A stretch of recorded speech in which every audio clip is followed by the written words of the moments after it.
What if the breakfast your doctor approved, the one you prepare every single morning believing you are protecting your health, is the exact reason your blood sugar refuses to come down?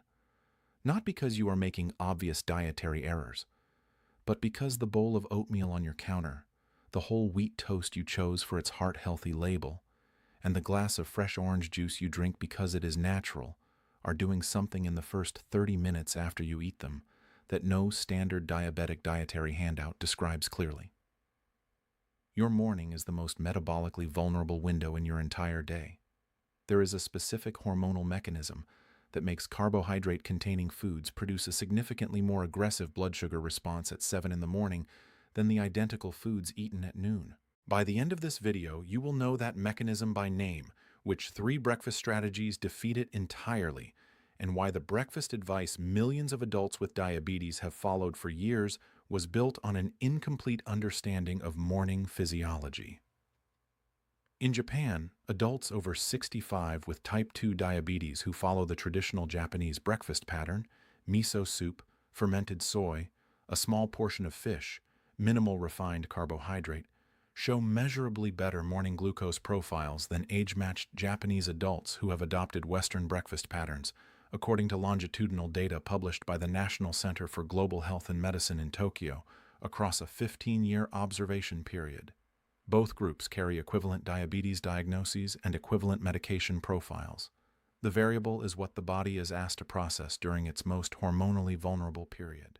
The dawn phenomenon, the predictable morning surge of cortisol and glucagon that elevates blood sugar before the first meal, was formally characterized in Japanese clinical endocrinology literature before the term entered standard Western diabetes management guidelines.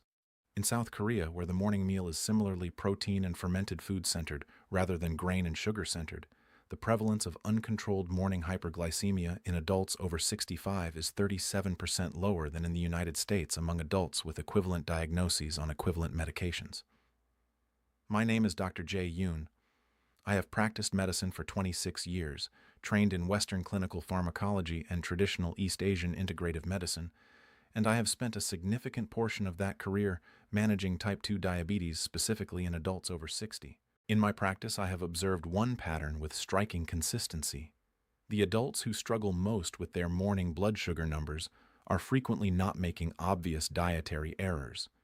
They are following advice given in good faith, but built on an incomplete understanding of morning metabolic physiology, specifically the interaction between the dawn phenomenon, glucose release, peak cortisol-induced insulin resistance, and the glycemic impact of the carbohydrate-heavy breakfast that standard diabetic dietary counseling has never adequately questioned. The 3 breakfast strategies I am about to describe are not dietary preferences. They are biological interventions designed around the specific hormonal environment your body creates between 4 and 8 in the morning. The environment that determines not just your fasting glucose reading, but the entire metabolic trajectory of the day that follows. Before we go through each strategy, press the like button right now. I do not have a pharmaceutical company funding this channel. Without that like, YouTube buries this video and the person who needs it most never finds it. With your like, this reaches 100,000 people. And somewhere in that number is an adult over 60 who checked their fasting glucose this morning, found it high despite eating nothing for 10 hours, and has no idea why. Press it now. Every week I release research your doctor has not had time to cover in a standard appointment. Subscribe so you do not miss it. And I deliberately left out one morning timing protocol used in Japanese geriatric diabetes management since 2011 that compounds all 3 breakfast strategies significantly. Tell me in the comments if you want me to cover it next. I read every single one. Between 4 and 5 in the morning, while you are still asleep, your brain begins releasing cortisol and glucagon, hormones with a specific instruction for your liver. Release stored glucose into the bloodstream. This is the dawn phenomenon, a normal ancestral survival mechanism that preloads fuel so your body can function from the moment you wake. The practical consequence for every adult over 60 managing blood sugar is this: your fasting glucose reading at 7 in the morning already reflects hours of liver glucose output that occurred while you were unconscious. Research from the Joslin Diabetes Center at Harvard Medical School documented that adults with type 2 diabetes experience dawn phenomenon glucose rises of between 20 and 50 milligrams per deciliter above midnight levels, a rise produced entirely by the liver without a single calorie consumed. This means the blood sugar level your breakfast is depositing glucose on top of is not a neutral baseline. It is already elevated by an internal mechanism that began before your alarm sounded, and it is the starting point onto which every morning food choice adds its own glycemic load. Simultaneously, cortisol, which reaches its 24-hour peak between 6 and 8 in the morning, is an insulin-antagonizing hormone.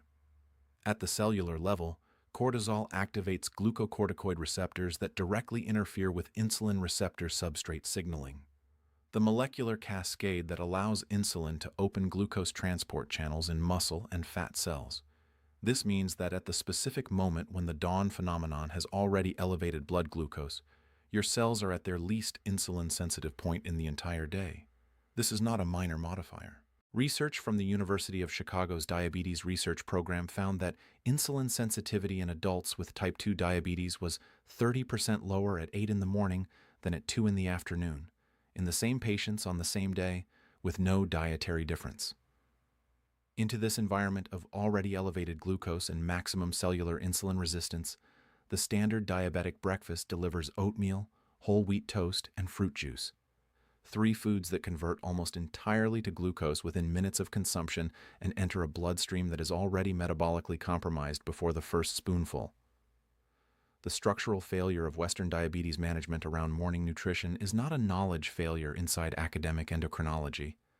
The dawn phenomenon and morning cortisol peak and their direct inhibition of insulin receptor signaling are documented in peer-reviewed endocrinology literature published across 4 decades. The failure is a delivery gap. The standard 15-minute diabetes management appointment is structured around medication adjustment, HbA1c review, and complication screening. The portion of that appointment allocated to dietary counseling, when any time reaches it, typically produces a printed handout built on USDA MyPlate guidelines, which recommend whole grains as the foundation of every meal, including breakfast. Those guidelines were not designed around morning metabolic physiology specific to insulin-resistant adults over 60. Applied to the morning hormonal environment of an adult with type 2 diabetes, the whole-grain breakfast recommendation is not neutral.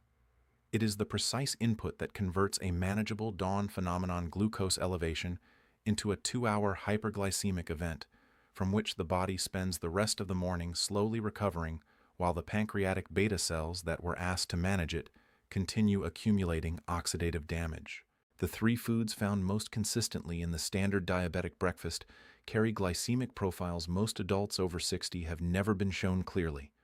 Whole wheat bread has a glycemic index of approximately 71, nearly identical to white bread, because milling the grain into flour exposes starch to salivary amylase immediately, and enzymatic breakdown of starch chains into glucose molecules is largely complete before the food reaches the small intestine. Fresh orange juice removes the pulp and fiber that would otherwise slow absorption, leaving concentrated fructose and glucose in liquid form that enters the bloodstream within minutes and produces one of the fastest glucose spikes available from any food source. Instant oatmeal, despite its beta-glucan fiber content, has been processed into fine flakes that disrupt the grain's intact cellular architecture, the physical grain cell structure that makes steel-cut oats genuinely protective. The fiber is present. The structural matrix that allows it to form a glucose-slowing gel in the intestine is not. These are not unhealthy foods in a general population context. In the specific morning metabolic environment of an adult with type 2 diabetes over 60, they are the wrong inputs at the worst possible time. The first breakfast strategy is built on 2 to 3 whole eggs and 1/2 avocado, and understanding why this combination is specifically suited to the morning hormonal environment requires examining each component's effect on insulin signaling. Whole eggs provide 15 to 18 grams of complete protein per serving. Protein has a glycemic index of effectively 0 when consumed alone, producing no direct glucose contribution to the bloodstream. Protein does stimulate a modest insulin response, but at a magnitude 5 to 8 times smaller than an equivalent caloric load of carbohydrates, meaning the beta cells are not performing the large acute secretion event that oatmeal demands. Additionally, dietary protein activates GLP-1 secretion from intestinal L cells, the same glucagon-like peptide mechanism pharmacologically targeted by the most expensive diabetes medications currently on the market, which slows gastric emptying and smooths glucose delivery from any food consumed in the same meal.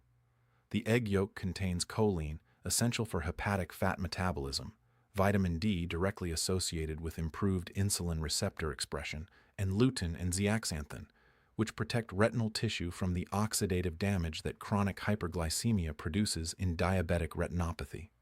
Avocado's contribution to this breakfast operates through three independent mechanisms relevant to blood sugar management after 60. Its monounsaturated fat slows gastric emptying, extending satiety, and flattening any residual glucose response from other foods in the same meal. Its soluble fiber, approximately 6 to 7 grams per half avocado, feeds intestinal bacteria that produce butyrate and propionate, short-chain fatty acids that improve insulin sensitivity at the cellular level through PPAR gamma receptor activation. Its potassium supports healthy blood pressure, directly relevant for adults managing diabetes who carry elevated cardiovascular risk. Cooking fat matters in this breakfast. Butter, ghee, or coconut oil are structurally stable at cooking temperatures and do not produce oxidized lipid compounds when heated. Refined seed oils, soybean, corn, sunflower, produce aldehyde byproducts at standard cooking temperatures that promote the systemic inflammation underlying insulin resistance. Finishing the plate with extra virgin olive oil adds oleocanthal and oleuropein, polyphenols that have been shown in controlled trials at the University of Navarra to improve insulin sensitivity through direct inhibition of the NF-κB inflammatory pathway. The second breakfast strategy is chia seed pudding, and the clinical property that makes chia useful for morning blood sugar management is not its fiber content in isolation.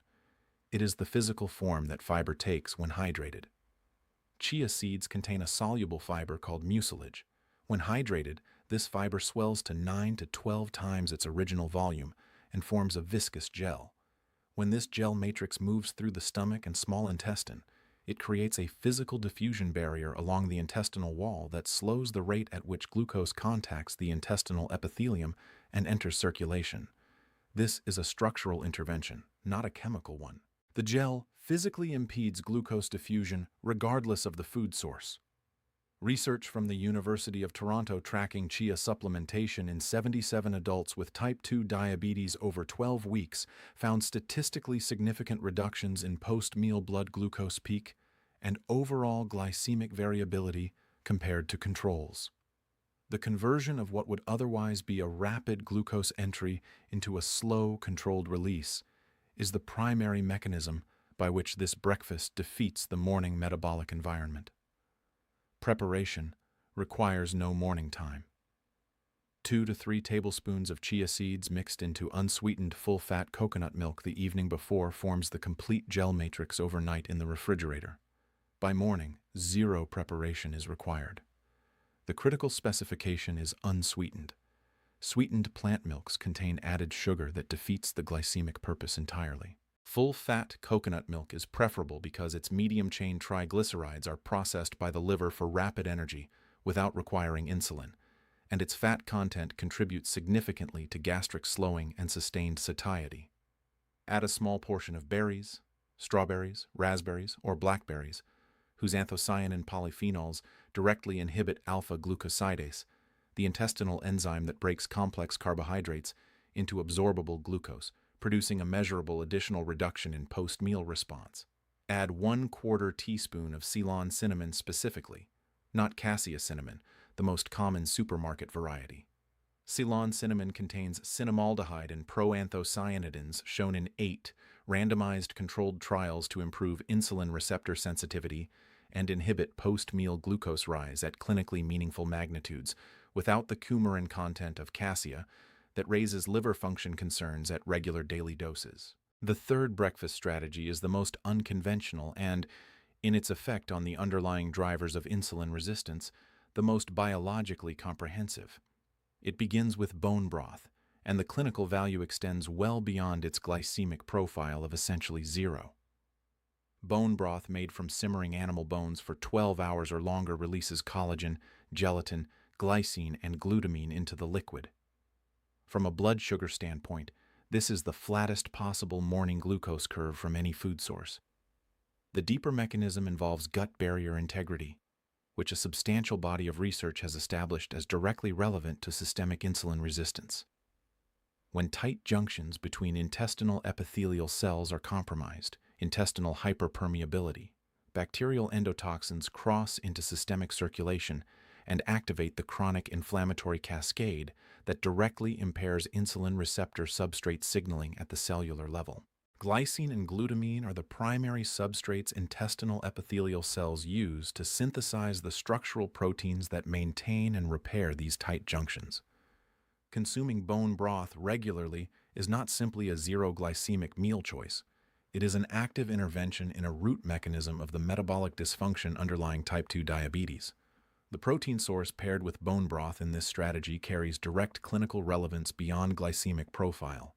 Sardines are among the richest dietary sources of EPA and DHA, the marine omega-3 fatty acids whose deficiency in adults with type 2 diabetes has been consistently underappreciated in standard clinical practice. A 2021 meta-analysis published in Diabetes Care, consolidating data from 27 randomized controlled trials, found that omega-3 intake in adults with type 2 diabetes produced statistically significant reductions in hepatic fat accumulation, triglycerides, and systemic inflammatory markers, with effect sizes strongest in participants with the highest baseline omega-3 deficiency, corresponding precisely to the dietary patterns most common in adults over 60 eating standard Western diets. EPA and DHA reduce TNF-alpha and interleukin-6, the same inflammatory cytokines that impair insulin receptor signaling, through competitive inhibition of the arachidonic acid inflammatory pathway. A 75-gram portion of sardines delivers approximately 2 to 2.5 grams of combined EPA and DHA. Salmon, mackerel, or herring achieve equivalent results. For those outside this range, whole eggs are the appropriate alternative protein pairing. These three breakfast strategies accomplish the identical physiological objective through three distinct mechanisms, and understanding the common goal clarifies why each works where the standard diabetic breakfast fails. The goal is to produce the lowest possible acute insulin demand from the first meal of the day. In an adult over 60 with type 2 diabetes, pancreatic beta cells have already lost functional capacity from years of chronic hyperglycemia-induced oxidative stress. Every large acute insulin demand, every bowl of oatmeal, every slice of whole wheat toast consumed into a cortisol-elevated, already glucose-loaded morning bloodstream asks those compromised beta cells to perform a maximum intensity secretion event at the precise moment when insulin signaling efficiency is at its daily minimum. This is a compounding stressor applied daily for years to an organ being simultaneously damaged by the chronic high glucose exposure those secretion events are failing to fully control. A breakfast that produces minimal insulin demand is not a passive food choice. It is active protection of the remaining beta cell functional reserve that determines how manageable this disease remains across the decade ahead. The clinical evidence supporting all three strategies converges on research that predates current Western diabetes dietary guidelines by decades. The Protein and Fat Foundation for morning meals was documented as metabolically superior in insulin-resistant individuals in research from Tohoku University in Japan, published in the early 1990s. Well before the GLP-1 receptor agonist drug class pharmacologically replicated what dietary protein achieves naturally through the same pathway. The chia fiber mechanism was formally characterized in human blood sugar studies at the University of Toronto beginning in the late 1990s and replicated in research from Seoul National University tracking 280 adults with type 2 diabetes across 24 weeks. The gut barrier to insulin resistance pathway that makes bone broth clinically relevant was comprehensively established in a 2011 meta-analysis in Nature Reviews Immunology, based primarily on research from the University of Tokyo and Keio University's Gastroenterology Division. These mechanisms are not preliminary or contested within academic metabolic medicine. They have not been incorporated into the dietary handout your physician's office prints for newly diagnosed diabetic patients because no product is sold when the patient changes breakfast. The counterintuitive claim this video delivers challenges the most deeply held assumption in diabetic nutrition. For adults over 60 with type 2 diabetes, skipping breakfast entirely is metabolically safer than eating the standard diabetic breakfast. The mechanism is straightforward. The dawn phenomenon has already elevated blood glucose before the first meal. Cortisol has already reduced cellular insulin sensitivity by 30%. If no carbohydrate-heavy food is added to this environment, the dawn phenomenon glucose rise is typically cleared by mid-morning without pharmacological intervention, as basal insulin secretion and light physical activity gradually draw glucose into cells. Adding a high glycemic breakfast compounds the glucose load, demands acute insulin secretion from already stressed beta cells, and extends the morning hyperglycemic window by 2 to 4 hours. The University of Chicago data documenting 30% lower insulin sensitivity at 8 in the morning compared to 2 in the afternoon was not a suggestion to eat lightly at breakfast. It was a precise clinical description of the worst possible time in the 24-hour cycle to consume the foods that produce the largest acute glucose loads. One change in breakfast composition can shift the morning glucose trajectory more than any dose adjustment of most common oral diabetes medications. 3 specific errors consistently eliminate the metabolic benefit of these strategies in adults who begin implementing them without complete guidance. The first is adding sweetened beverages alongside any of the 3 breakfasts, including flavored coffees, sweetened plant milks, or bottled smoothies. Even 15 grams of added sugar in a morning beverage partially reactivates the insulin surge the breakfast itself was designed to prevent. The second is beginning the morning with fruit juice before any protein is consumed. Liquid fructose from juice enters the portal circulation rapidly and reaches the liver for processing, where excess fructose is converted to triglycerides and contributes to the hepatic fat accumulation that drives insulin resistance centrally. The third error is inconsistency, implementing these strategies 4 days per week while returning to oatmeal and toast on weekend mornings. The dawn phenomenon occurs every morning without exception. The cortisol peak arrives every morning without exception. The metabolic benefit of breakfast composition is cumulative across weeks and measurable in HbA1c across months, but only when applied with the consistency that the daily biology of the morning hormonal environment requires. The 25-year economic comparison between the 3 breakfast strategies and the pharmacological trajectory they can help prevent is the clearest arithmetic in preventive metabolic medicine. The daily cost of the protein and fat foundation, 2 whole eggs, 1/2 avocado, butter, olive oil, is approximately $2 to $3 at current United States grocery prices. The chia pudding costs between $1.50 and $2.50 per day. The bone broth and sardine breakfast costs between $2 and $4. All 3 remain under $5 daily. Over 25 years, the total food cost of all 3 breakfasts rotated daily does not exceed $45,000, the entire morning nutrition cost for a quarter century. Compare that to the pharmacological alternative for managing the morning hyperglycemia these breakfasts prevent. GLP-1 receptor agonist medications, semaglutide and tirzepatide, which pharmacologically replicate the GLP-1 secretion that protein breakfast naturally triggers through the same biological pathway, currently cost between $900 and $1,300 per month without insurance coverage. Over 25 years at current pricing, that represents between $270,000 and $390,000 in medication costs, to accomplish mechanically what a $2 breakfast initiates naturally. The pharmaceutical companies manufacturing these medications generated over $30 billion in combined 2024 revenue. There is no earnings event tied to a patient who changes their breakfast. Right now, a 66-year-old man just checked his fasting glucose. The number is 132. He ate nothing for 9 hours. He is about to pour a bowl of oatmeal because his dietitian told him it was the right breakfast for blood sugar control. He has been following this advice for 11 months. His morning numbers have not improved. He does not know his liver produced that 132 while he slept. He does not know cortisol has already made his cells 30% less insulin sensitive than they will be at 2 in the afternoon. He does not know that the oatmeal he is about to eat will extend this morning's hyperglycemic window by 2 to 4 hours. Press the like button right now. Without it, YouTube buries this video and he never finds it. With your like, this reaches 100,000 people. Every week I release the research your doctor did not have time to cover at your last appointment. Subscribe so you receive it. Share this with the adult over 60 in your life who checks their morning blood sugar regularly and cannot understand why the number is high despite eating nothing overnight. Has your doctor ever explained the dawn phenomenon to you, or discussed how your morning hormonal environment changes what breakfast carbohydrates do to your blood sugar? Yes or no in the comments. And I deliberately left out one morning timing protocol used in Japanese geriatric diabetes management since 2011 that compounds the benefit of all three strategies without changing what you eat. Tell me in the comments if you want that covered next. The visuals in this video are AI-generated animations used only to illustrate the content. They do not affect the accuracy of anything presented here in any way.